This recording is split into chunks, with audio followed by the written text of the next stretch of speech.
हे चिदान देगा देवा तुझा विसर न व्हावा गुण गायन आवडी हेच माझी सर्व जोडी।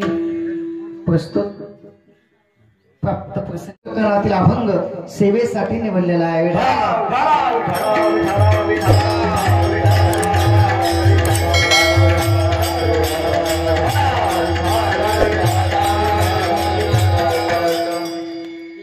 मोतेगाव महाराजांचा संप्रदाय आणि आपल्या संप्रदायामध्ये अगदी मोतेगाव महाराजापासून पूजेचं कीर्तन म्हटलं की मागणी पगावा, मागणी पगाई अनेक संतांची अनेक अभंग आहेत, पण मोतेगाव महाराजापासून पद्धत आहे पूजेचं कीर्तन म्हटलं की जगद्गुरु तुकोबाचा हाच अभंग, हे चिदान देगा देवा। आपल्या वारकरी संप्रदायाचे नियम आणि नियमाप्रमाणे सेवेसाठी निवडलेला अभंग या ठिकाणी आहे। एक लक्षात घ्या, जीवनामध्ये 4 प्रकारच्या लोकांचं जीवन असतं। प्रत्येकाचं जीवन 4 प्रकारचं बघा, या 4 पैकी एकच प्रकारामध्ये तुमचं जीवन असतं। सगळे समाजामध्ये प्रकार आहेत 4। पहिला वर्ग असा आहे, काही काही माणसाचा जन्म अत्यंत श्रीमंतीमध्ये होतो, मरेपर्यंत श्रीमंती टिकूनच राहते। पहिला वर्ग जन्म श्रीमंतीत, आयुष्यभर श्रीमंतच, मरतातही श्रीमंत म्हणूनच पहिला वर्ग। दुसरा वर्ग असा आहे, काही काही माणसाचा जन्म अत्यंत गरिबीत होतो, जन्मभर गरिबीच, मरतातही गरीब म्हणूनच। काही काही माणसं म्हणतात बघा महाराज गरिबी आमच्या 5वीलाच पुजलेली, हा दुसरा वर्ग। तिसरा वर्ग असा आहे, काही काही माणसाचा जन्म अत्यंत गरिबीमध्ये होतो, पण स्वतःच्या कर्तृत्वाने ते पुन्हा श्रीमंत होतात। जन्मले गरीब म्हणून बालपण गरिबीमध्ये गेलं आणि पुन्हा स्वतःच्या कर्तृत्वाने कोण झाले, श्रीमंत झाले, हा तिसरा वर्ग। चौथा वर्ग असा आहे, काही काही माणसाचा जन्म अत्यंत श्रीमंतीमध्ये होतो, लाडात बालपण जात आणि त्याच्या नशिबाला पुन्हा गरिबी भोगावी लागते। 4 वर्ग आहेत ना बघा, हे 4 वर्ग मी तुम्हाला का सांगितले? पहिला वर्ग इतका महत्वाचा नाही, श्रीमंत म्हणून जन्माला श्रीमंत म्हणूनच मेला, महत्वाचा नाही। दुसरा गरीब म्हणून जन्माला गरीब म्हणून मेला, तोही महत्वाचा नाही। तिसरा गरिबीत जन्माला पुन्हा श्रीमंत झाला, तोही महत्वाचा नाही। महत्वाचा वर्ग आहे सगळ्यात शेवटी चौथा। तुम्हाला कस काय महाराज बघा, एखाद्या माणसाचा जन्म अत्यंत श्रीमंतीमध्ये व्हावा, बालपण श्रीमंतीत जावं आणि त्याच्या नशिबाला पुन्हा गरिबी यावी, सगळ्यात जास्त दुःख आहे का नाही? असं जीवन होतं जगद्गुरु तुकोबाचं। हे 4 वर्ग मी तुम्हाला का सांगितले बघा, जगद्गुरु तुकोबाचा जन्म कोणत्या सामान्य कुळात झाला नव्हता। 7 पिढ्यापासून विश्वंभर बाबापासून जशी पंढरपूरची वाडी या घराण्यात आहे, तसं जगद्गुरु तुकोबाच्या घराण्यामध्ये 7 पिढ्यापासून सावकारकी होती, श्रीमंत घराणा। वडील भोलोबा, आई कणकाई, आणि या दोघांच्या पोटी हे रत्न जन्माला आलं। माघ शुद्ध पंचमी, त्याला आपण वसंत पंचमी म्हणतो बरं का। आपला सप्ताह चालू व्हायच्या आधी 2 दिवसांनी काल झालेली वसंत पंचमीच्या दिवशी जगद्गुरु तुकोबाचा जन्म झाला। श्रीमंत घराणा,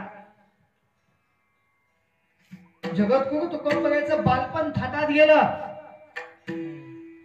जगद्गुरु तुकोबा थोडे कळते झाले, कळते झाल्यावर घरी किराणा मालाचं दुकान, तुकोबा दुकान सांभाळायला बसायचे, आणि दुकान सांभाळायला बसले की दुकान कुठले असू द्या, कोण्याही दुकानापुढे मोकार 2-4 जण असतेच।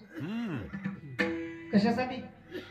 फुकट। फुकटची बिडी वाला फुकटची तंबाखू खाला आणि फुकटचं मिळणारे माणसं तुकोब बघायला तुकाराम सेठ म्हणत होते. दुकान असताना लोक काय म्हणायचे? तुकाराम सेठ. दुकानदाराला बघा ना माणसं श्रीमंत घराणा. पण बघा दुर्गा देवी नावाचा दुष्काळ पडला. लोक अन्न करत मागू लागली. खायला अन्न मिळालं. तुकोबरायांनी पाहिलं, हृदय कळवळलं आणि तुकोबरायांनी अन्न करत उपासी मागणाऱ्या लोकांकडे पाहिजे सांगितलंय, बघा तुम्हाला अन्न नाही ना खायला? म्हणजे नाही महाराज. असं का म्हणले? आपल्या दुकानावर माल घेऊन जा. लोक म्हणले महाराज तुम्ही म्हणता तुमच्या दुकानावर माल घेऊन जा. दुकानदार माल देतो का नाही? कसा? पैसे घेतो का फुकट देतो? महाराज दुकानात तुमच्या माल भरपूर आहे पण आमच्याकडे पैसेच नाहीत ना, कुठून देणार? तुकोबराय म्हणजे पैसे द्यायची गरज नाही. कसा द्यायचा माल? फुकट. आता एखादा दुकानदार जर फुकट माल देत असेल गर्दी कमी होईल का? साधा आपल्याकडे मोदीचे गहू तांदूळ आले तर चित्र 2 दिवस निघणार हो तिथं बागी. आणि फुकटचं म्हणल्यावर कमी जातील का गे? आणि बघा एखादा दुकानदार जर दुकानातला माल फुकट वाटत असेल दुकान राहील का? जगद्गुरु तुकोबरायाच्या दुकानाचा अक्षरशः दिवाळं निघालं. पण तुकोबराय नाराज झाले का? बरे झाले. उलट देवाचे उपकार मानले. बरे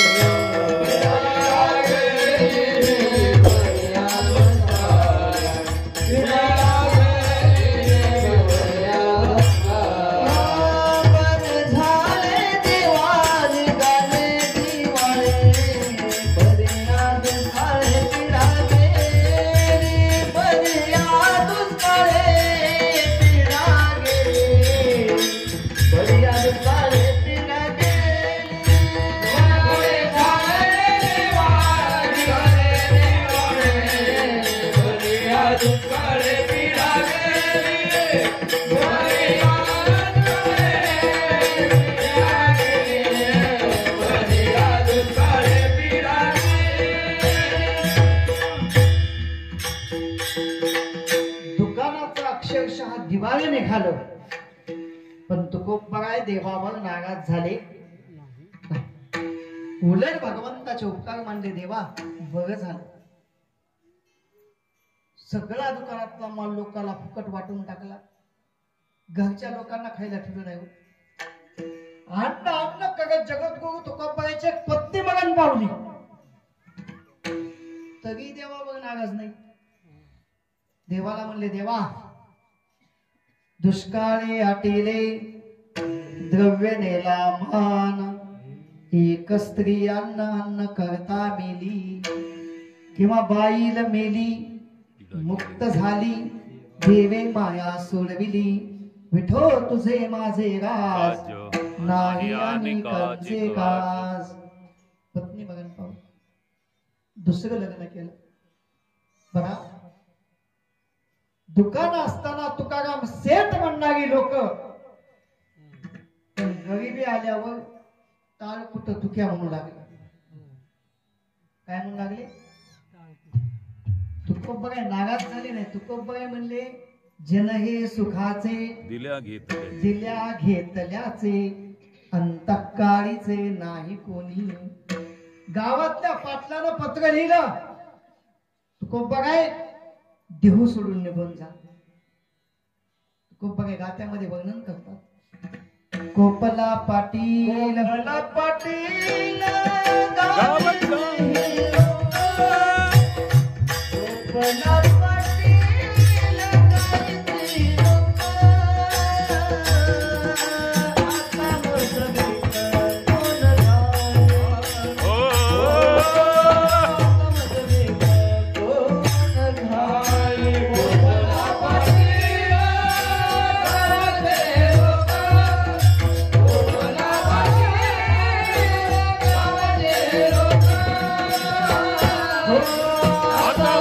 भीक कोण घाली हो आता मज भीक कोण घाली गोपाला पाटील गावीचे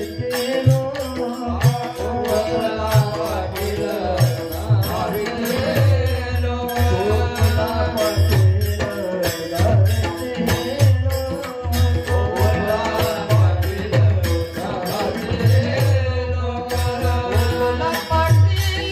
गावीचे गोपाला पाटील गोपाला पाटील गावीचे आता मज भीक कोण घाली हो आता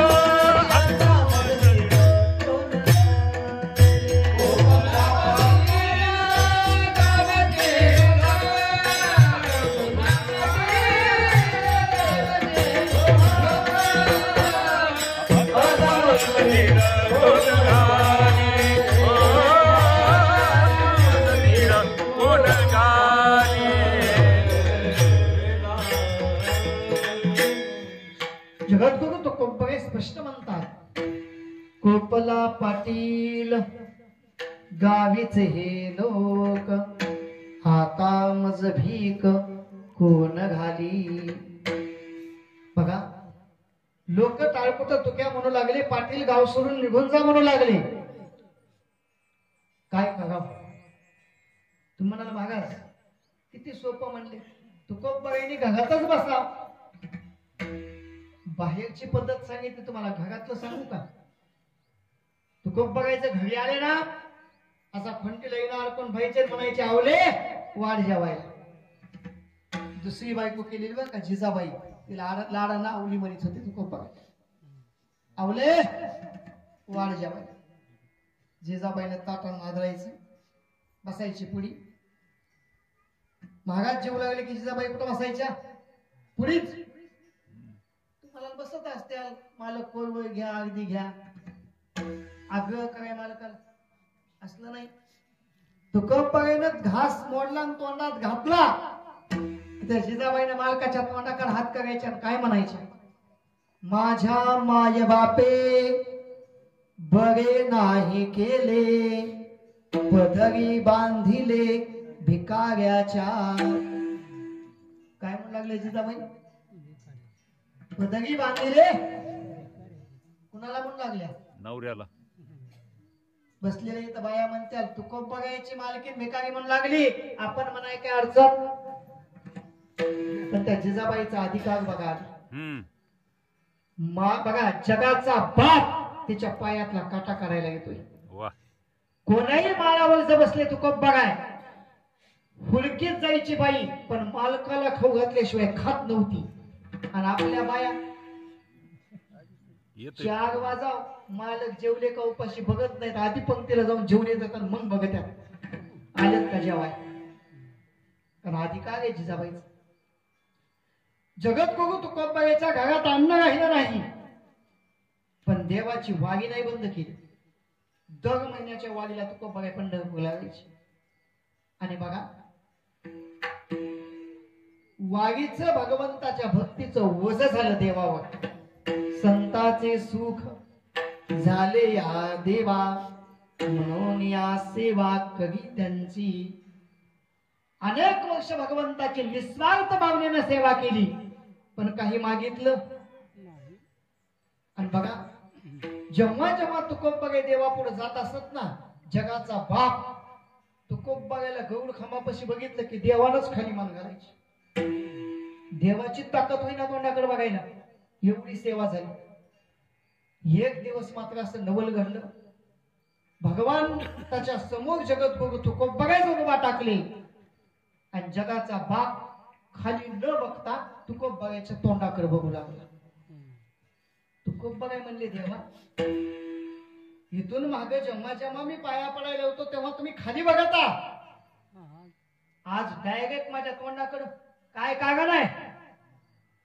भगवंत म्हणले तुकोबराय किती निस्वार्थ भावनेनं सेवा करता हो, म्हणजे तुम्ही काहीतरी मागा हो तुकोबराय. मागण्याची आस पाहे मुखाकडे, चिंतिल्या रोकडे मनोरथ. अहो तुकोबराय ज्यांना मी मागा म्हणत नाही ते लिस्ट घेऊन यायची. हम्म. आपल्याला देव का मागा मागितला का? म्हणला का कोणाला मागा? मागत नाहीत का आपण? मागा म्हणत नाही तेच बघे. मागा म्हणलं असतं आपण काय काय मागितलं असतं. ज्यांना मागा म्हणत नाही ते मागतात. तू कोप बघाय. तुम्हाला मी स्वतः म्हणतोय मागा काय पाहिजे. तू कोप बघाय म्हणले देवा तुम्ही म्हणता म्हणले मागा हे बरोबर आहे तुमचं. पण कसं आहे देवा काही मागणं ही आमच्या काही वंश मागणे अमानुषित,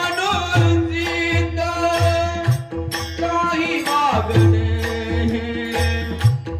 अमानुषित अनुदित.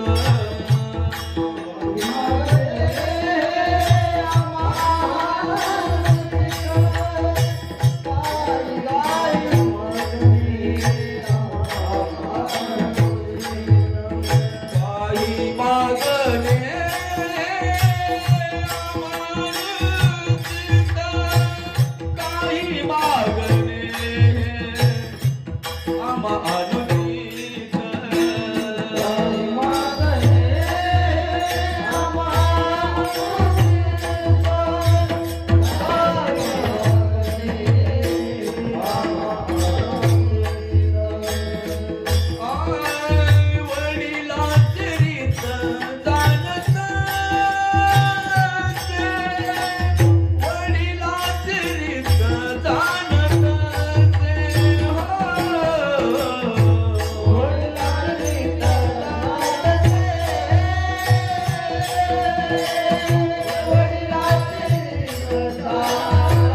मागणे अमानुषित, काही मागणे अमानुषित. काही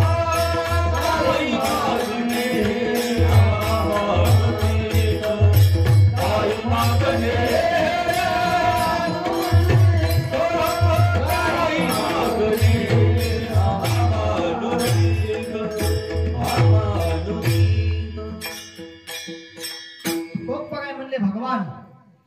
तुम्ही मागा म्हणता हे योग्य पण काही मागणं हे आम्हाला अनुचित आहे. कारण आमच्या वंशाचीच परंपरा आहे. काही जरी मागू तूज तरी मज हसतील पूर्वज. भगवान मी जर तुम्हाला काही मागितलं आमचे विश्वंभर बाबापासूनचे पूर्वज हसतील म्हणतील काय आमच्या वंशात तुकोबाजीने म्हणे आणि देवाला दान मागायला. देवा काही नको मला कारण तुका म्हणे जीव भाव देवा पायी आणि ठेवनिया काही न मागती काही नको.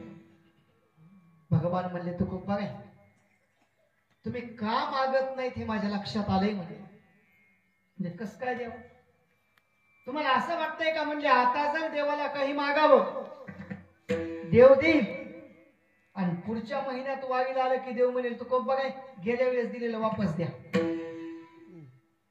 याची तुम्हाला भीती वाटते का? असं का म्हणले तो कोप बघाय तुम्हाला जे काही मागायचं ना ते दान म्हणून मागा.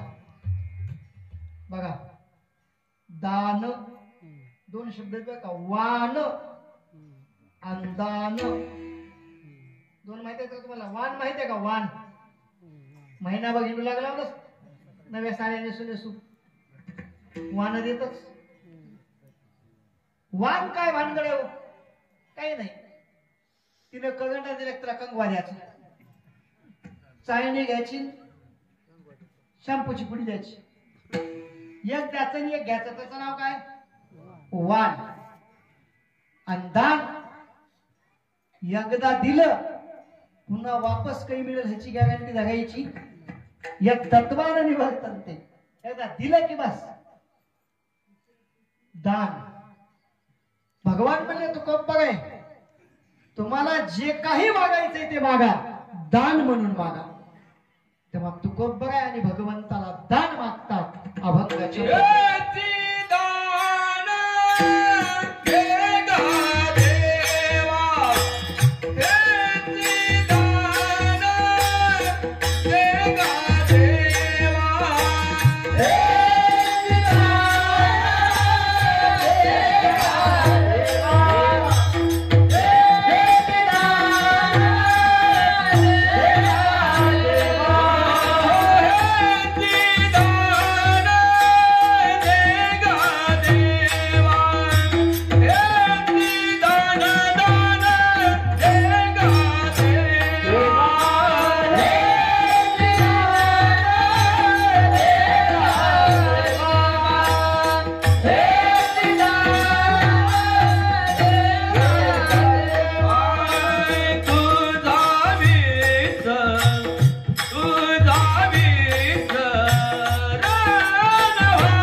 भगवान म्हणले तो खूप बघाय जे मागायचं ते दान म्हणून मागा. बघा देव मागा म्हणतोय. मागणं हे महत्वाचं आहे पण काय मागावं काय मागू नये हे कळा. काही मागण्यात चुकले हो. बिभीषण शरण आला मागायचं कळालं का. वारकरी संप्रदायातले संत बिभीषणाला मूर्ख म्हणतात बरं का. बिभीषण भक्त आहे रामाचा. रामायणात श्रेष्ठ पात्र बिभीषणाचं पण वारकरी संप्रदायातले श्रेष्ठ बिभीषणाला मूर्ख म्हणतात. मूर्ख आला तुझ शरण बिभीषण लंका राज्य त्याने मागितले. मूर्ख काही मागण्यात चुकले सुद्धा कळावं लागेल. खासची गाडी येऊ लागली आपल्या परभणी जिल्ह्याचे खासदार आणि ते आपल्या पलीकडले मूळ रेणुका तिकून इकडल्या रस्त्याला वळली गाडी तिथे येतार पडलं होतं. खासदार म्हणले रस्ता कुणा आडीला हे कॉलेज पशी तर शाळा पशी. ड्रायव्हरनं गाडी थांबली. ड्रायव्हर म्हणला साहेब सातगेवाडीचा माणूस दिसाले म्हणजे तुम्हाला दंडवट घालता आले. म्हणजे तुम्हाला दंडवट घालता आले. ह्या रस्त्याचं काम लवकर करा म्हणून खासदार खुश. खासदार म्हणला लोक देवाला दंडवट लवकर घाली ना मला दंडवट घालता आले. त्याला उठव प्रसन्न आहे म्हणावणे काय पाहिजे ते माग. ड्रायव्हर उतरून गेलं. त्याला उठीला म्हणला उठ म्हणला का. खासदार साहेबच गाडी तुला बोलवायलेत प्रसन्न म्हणायलेत काय पाहिजे ते माग म्हणायलेत. गाडी पशी खासदार म्हणले बाबा कुठला आहेस मला 7 वेळचा माग काय पाहिजे ते मी प्रसन्न आहे तुझ्यावर. ते म्हणला साहेब खरंच देणार का? म्हणला हो. ते म्हणला साहेब गाईच्या फाय म्हणला चुना डबा कुठं पडला की? काय मागाले? चुना डबा हो. खासदार पसंत नाही ना, पुण्या संस्थेत कुठं शिपाई का होईना चपकाशी म्हणून नोकरी लाव माग, परभणीत नाही तर गंगा खेळात फलाट माग. काय मागाले? गाईच्या फाय म्हणला चुना डबा कुठं पडला की तलब झाली, तंबाखू खाला चुना देतो का तेवढा? मागण्याचं कळालं. ध्रुव शगन आला भगवान प्रसन्न झाले, मागायचं कळालं. अडळपदच मागून बसलं. उपमन्यू प्रसन्न झाले भगवान, माग म्हणला दुधाचा समुद्रच. आगा दुध दे म्हणे तलियासाठी, अवघीच शिगाब्दीची कहोनी वाटी. उपमन्यू पुरी तुझ्यासाठी ठेविले जैसी, मागायचंच कळालं. पण आमच्या वायकरी संप्रदायाचे संत मागायला लय हुशार. तुकोब बघा म्हणले देवा दान देणार आहेत का? म्हणले हो. तुमच्या मनावर का माझ्या? तुकोब भगवान म्हणले तुमच्या मनावर मागा. तुकोब बघा म्हणले मग देवा हेच दान देगा देवा, तुझा विसर न व्हावा. शंका अशी आहे, सगळं तुकोब बघा देवाला काय दान मागतात? देवा मला तुमचा विसर पडू. शंका अशी आहे, तुकोब बघायला देवाचा कधी विसर पडला होता का? पडला होता का विसर? अहो बाहेर दिशेला बसले होते, रामेश्वर भट्ट आले तर बाहेर दिशेला बसल्या बसल्या तुकोब बघायचं चालूच होतं. रामकृष्ण हरी कृष्ण हरी. रामेश्वर भट्ट पुढे उभा टाकले, म्हणले तुकोब बघाय शोभलं का तुम्हाला हे? बसलात बाहेर दिशेला आणि म्हणाला रामकृष्ण हरी. तुकोब बघाय म्हणले माझी मज झाली.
जीभ ढगली.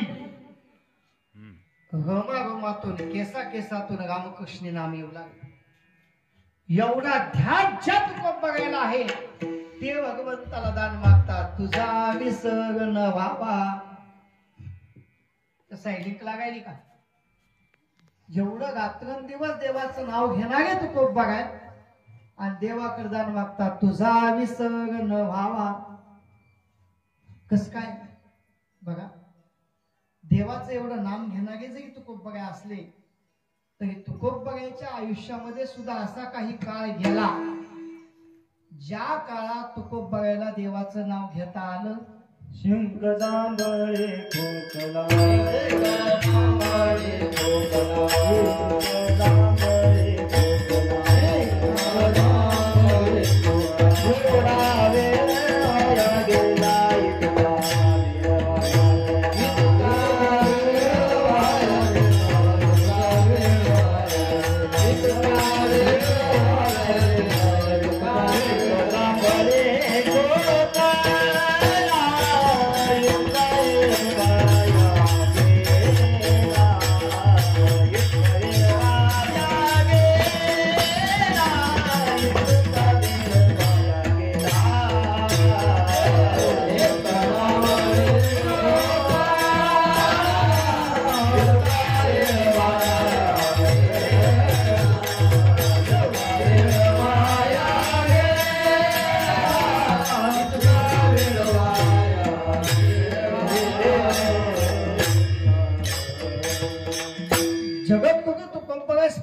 सांगतात माझ्या आयुष्यामध्ये असा काही काळ गेला ज्या काळी मी भगवंताचं नामचिंतन घेऊ शकलो नाही.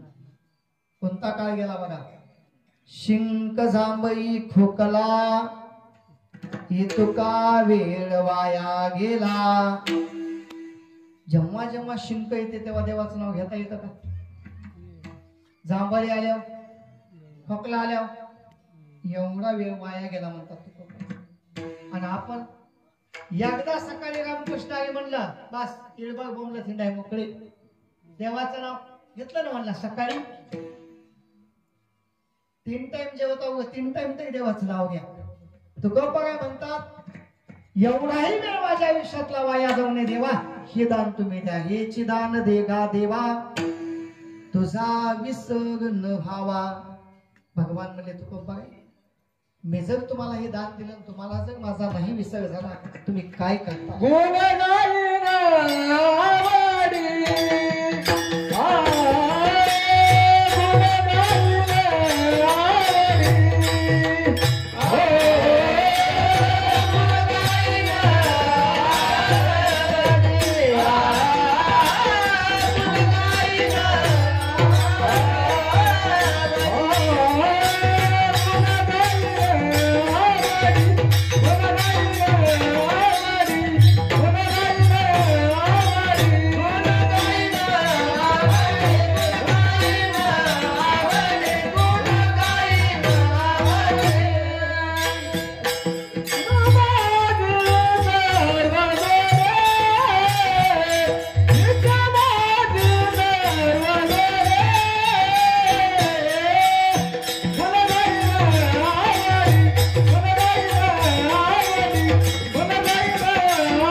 मला जर समजा तुमच्या नामाचा नाही विसर पडला तर मी गुण गाईन आवडी. भगवान मी तुमच्या गुणाचं वर्णन करेन. भगवंताचे गुण किती? 6 बरं का. ज्ञानोबा ज्ञानेश्वरीच्या पहिल्या अध्यायातच सांगतात. ऐका यशस्वी औदार्य ज्ञान वैराग्य ऐश्वर्य हे 6 गुणवर्य वसती जेथ. यश श्री औदार्य ज्ञान वैराग्य आणि ऐश्वर्य हे 6 गुण आहेत भगवंताचे. भगवान मी कीर्तनाच्या माध्यमातून अभंगाच्या माध्यमातून तुमच्या या 6 गुणाचं वर्णन करेन. प्रत्येक एका गुणाचा एक दृष्टांत आहे पण आपल्याकडे तेवढा वेळ नाही म्हणून तुकोबा काय म्हणतात गुण गाईन आवडी. आवडीनं पुन्हा काही माणसं देवाचं नाव घेतात पण आवडीने घेत नाही. बघा रोजानं लावलेल्या माणसाचं काम आणि बुद्ध दिलेल्याचं काम सारखं असते का? फरक असते. इकडे कोणी बुद्ध घेतात का नाही? उक्त म्हणते उक्त. जालन्याकडे गेलो तर तिकडे उक्त म्हणते. गुत्त घेतलं तहान लागत घंट्याला पाणी प्यायला झाडाखाली जात नाही. आणि वजन लावलं आमच्या इथे एक शेजारी बाई आहे तिचे इथं वजन बायाचे नाहीत का? माय म्हणजे इळातून 10 वेळेस मी पाणी प्यायला जाऊन देईना.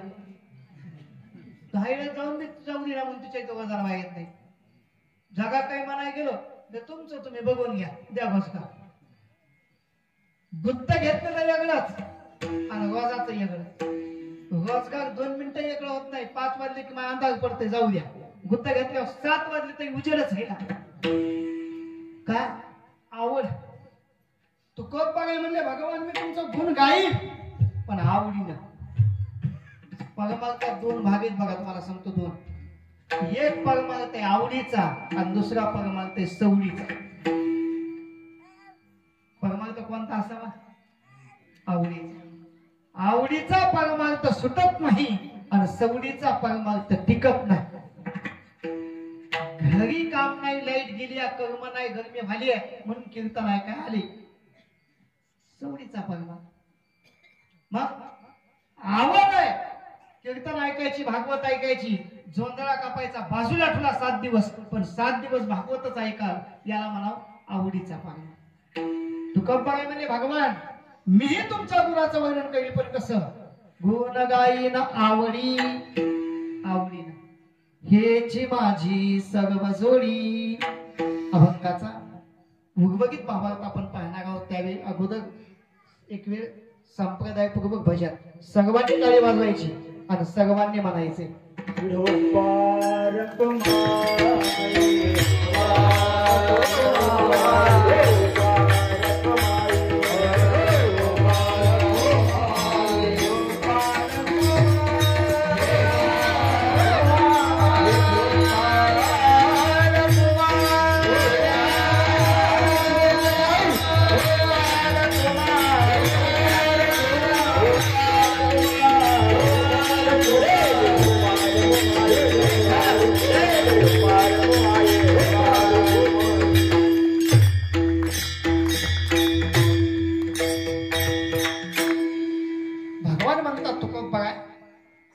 तुम्ही म्हणतात तुम्हाला माझा विसर पडू नये, हे दान द्या. माझ्या गुणाचंही वर्णन करतो म्हणला, तेही मला पटतंय. पण तुका बघा अगोदर माझ्याकडे काय काय वस्तू आहे तेवढ्या तर बघून घ्या ना. बघा दुकानदार काय करतो, सगळ्या अशा बघण्या बाहेर काउंटरवर ठेवतो. चॉकलेट, गोळ्या, लॉलीपॉप कशासाठी? लोकांना दिसाव, म्हणजे लहान लेख आलेले वेळून हे पाहिजे ते पाहिजे मागतील ना, दिसण्यासाठी ठेवतो ना. चिप्सच्या पुढे टाकतो वगैरे, कुरकुऱ्याचे टाकतो का लोकांना दिसले पाहिजे. जो दिखता है वही बिकता है, दिसलं पाहिजे ना. मग भगवान म्हणले तो कप बघा आधी माझ्याकडे काय काय गोष्टी तुम्ही जाणून तर घ्या. तो कप बघा म्हणजे देवा सांगा बघ, म्हणजे तुमच्या काय काय गोष्टी तुमच्याकडे. तेव्हा भगवान म्हणले तो कप बघा माझ्याकडे पहिली महत्वाची गोष्ट आहे म्हणले मुक्ती. मुक्ती कोणाकडे? मुक्ती देतो कोण? भगवान. मुक्ती आहे म्हणले माझ्याकडे. धन आहे, संपदा आहे, या तिन्ही बद्दल काही पाहिजे का तुम्हाला? तेव्हा उत्तर दिलं तुकोब बघायनी तिसऱ्याच्या. मुक्ती धन संपदा नलगे मुक्ती धन संपदा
ज्या गोष्टी सांगायला ना यातली एकही मला पसंत नाही.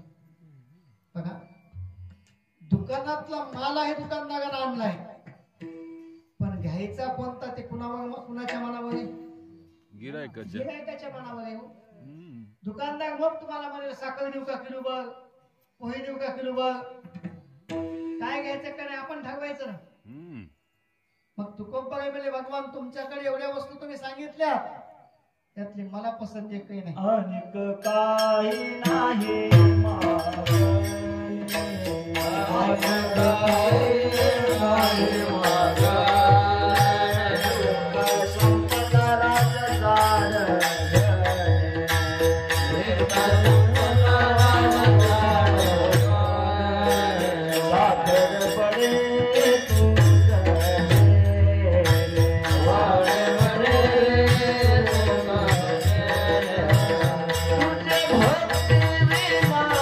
माय बापा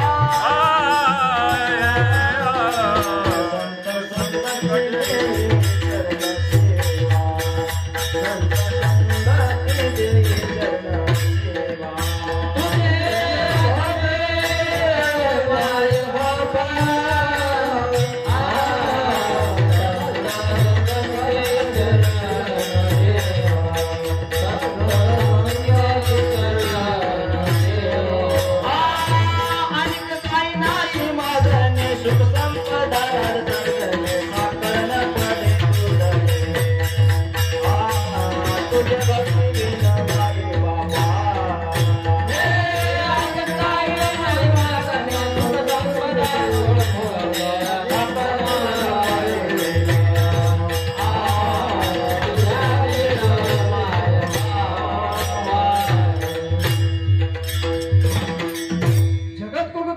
भगवंताला म्हणतात भगवंता न लगे मुक्ती मुक्ती नको आम्हाला धन धन पाहिजे का नाही नाही बघा जगाच्या विरुद्ध मागणे बरं का तू बघायचं असा बसलेल्यापैकी कोणी आहे का जे म्हणेल मामाला न लगे धन सगळी जगाची धाव धनाकडं आणि तू खूप बघायचं मागणं विरोध न लगे धन संपदा धन का नको म्हणले तो बघाय बघा एक लक्षात घ्या धनाच्या मागे 14 अनर्थे शास्त्र काय सांगते अर्थानाम विजने क्लेशम क्लेशम तथैव परिपालने नासे दुःखम मे दुःखम दिगर्तम दुःखकारिणः धन मिळवणं दुःखदायक धन मिळवणं सोपं आहे का पैशाचा पाऊस पडतो का धन मिळवण्यासाठी प्रयत्न करावे लागतात म्हणजे धन मिळवणं सोपं नाही मिळवलेलं धन टिकवणं त्याच्यावर अवघड पैसा खर्च झाला तरी माणसाला दुःख होतं आणि पैसा चोरीला गेला तरी दुःख धनाच्या मागे अनर्थ आहे म्हणून तो खूप बघायला म्हणले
संपदा संपदा सोहळा नावली मनाला लागला टकला पंढरीचा संपदा भगवान म्हणले तुका बघाय तुम्ही मुक्ती नको म्हणतात मुक्ती नाही म्हटलं तर जीव गर्भवासाच्या फेऱ्यात अडकतो बरं का तेव्हा तुकोब बघायला आपलं शेवटचं म्हणणं भगवंताला सांगितलं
जगद्गुरु तुकोबराय भगवंताला म्हणतात भगवान तुका म्हणे गर्भवासी सुखी घाला आणि सुखे घालावे आमास. आम्हास.